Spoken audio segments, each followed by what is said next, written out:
손목이 찌릿하고 손가락이 저리고 밤에 자다가 손이 저려서 깬 적 있으시죠? 그래서 큰맘 먹고 인체공학 마우스, 버티컬 마우스 사보신 분들 많을 겁니다. 그런데 사고 나서도 똑같이 아프지 않으셨나요?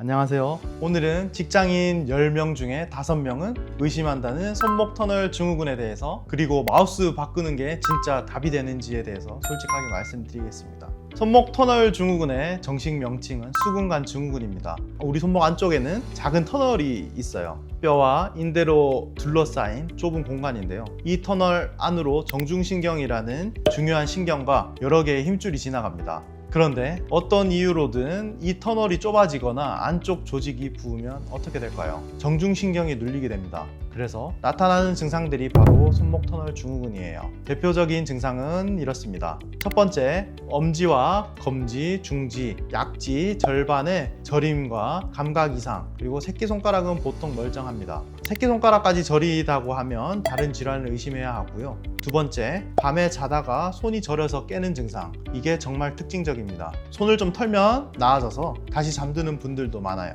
세 번째는 물건을 자주 떨어뜨리거나 손에 힘이 빠지는 느낌. 진행되면 엄지 쪽에 근육이 빠지면서 손이 마르기도 합니다. 손목 터널 증후군은 손목 터널 내 붓기 또는 딱딱한 조직의 결합으로 정중신경이 눌릴 때 발생하는데요. 보통은 정확한 원인이 알려져 있지 않은 경우가 많습니다. 자, 궁금해하실 질문. 마우스 때문에 손목 터널 증후군이 생긴 게 맞나요? 결론부터 말씀드리면 반은 맞고 반은 틀립니다. 먼저 마우스가 영향을 준다는 것은 사실입니다. 망치질처럼 손목을 반복적으로 강제적으로 사용하는 직업이 손목 터널 증후군을 야기할 수 있고, 마우스나 키보드도 같은 맥락에서 손목에 누적 부담을 줍니다. 그런데 여기서 중요한 게 있어요. 마우스 그 자체보다 어떻게 쓰느냐가 훨씬 더 중요합니다. 같은 마우스를 써도 어떤 분들은 멀쩡하고 어떤 분은 손목이 나갑니다.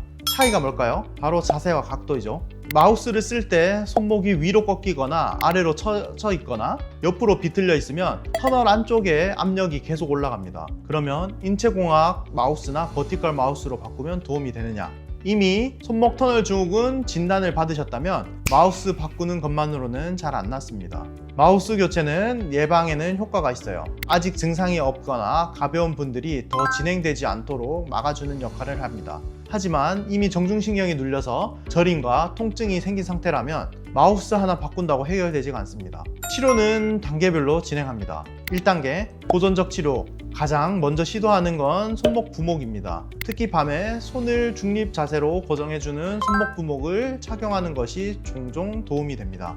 왜 밤에 끼냐면 우리가 자면서 손목을 꺾고 자는 경우가 많거든요. 그 자세가 터널을 좁히는 가장 큰 원인 중에 하나라서 자는 동안만 손목을 일자로 고정만 해줘도 증상이 많이 좋아지시는 분들이 있습니다.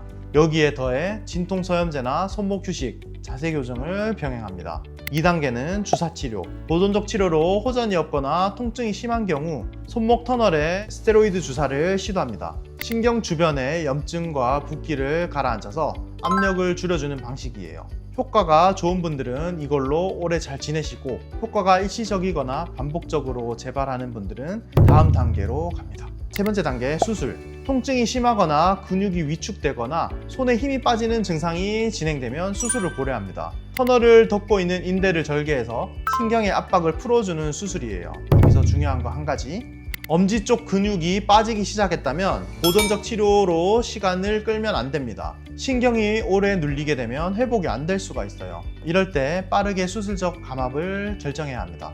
그럼 결국 마우스 바꾸는 건 의미가 있냐고요? 치료로는 부족하지만 예방과 재발 방지로는 분명히 의미가 있습니다. 치료를 받으셨더라도 같은 환경에서 같은 자세로 계속 일하면 또 재발합니다. 그래서 저는 환자분들에게 이렇게 말씀드립니다. 치료는 병원에서, 예방은 책상에서 하세요. 몇 가지만 기억하시면 됩니다. 첫 번째, 손목을 중립 자세로 유지하세요. 위로 꺾이지도 아래로 처지지도 않게 해요. 손목 받침대나 키보드나 마우스 높이 조정이 도움이 됩니다.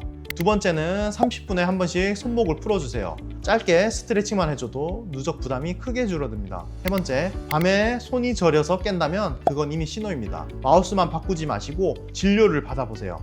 오늘 내용 정리해드리면 이렇습니다. 손목 터널 증후군은 손목 안쪽 정중신경이 눌려서 생기는 질환입니다. 마우스가 원인이 될 수 있지만 마우스 바꾸기는 치료가 아니라 예방에 가깝습니다. 이미 증상이 있다면 부목, 주사, 그리고 필요한 경우 수술까지 단계적 치료가 필요합니다. 특히 손에 힘이 빠지거나 엄지 쪽 근육이 빠지기 시작했을 때는 미루지 마시고 빠르게 진료받으세요. 손저림은 그냥 무리했나 보다 하고 넘기기 쉬운 증상입니다. 하지만 신경 문제는 시간이 답이 아닙니다. 빨리 정확하게 진단받는 것이 중요합니다. 영상이 도움되셨다면 좋아요, 구독 부탁드리고요. 다음 영상에서 또 뵙겠습니다. 감사합니다.